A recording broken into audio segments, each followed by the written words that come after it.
السلام علیکم ورحمۃ اللہ وبرکاتہ۔ آج ہم لوگ جانیں گے کہ صحابہ اور اصحاب میں کیا فرق ہے۔ صحابہ اور اصحاب دونوں کے معنی ساتھی کے ہیں۔ صحابہ صاحب کا اسم جنس ہے اور اصحاب صاحب کی جمع ہے۔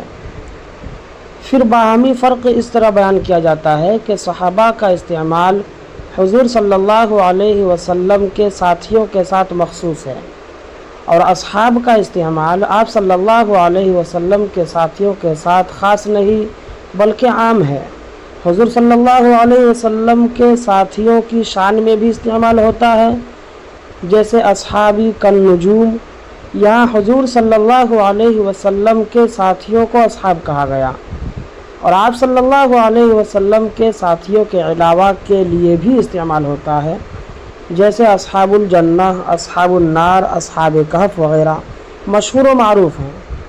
خلاصہ فرق یہ نکلا کہ دونوں کے درمیان عام خاص مطلق کی نسبت ہے۔ صحابہ خاص مطلق ہے اور اصحاب عام مطلق ہے۔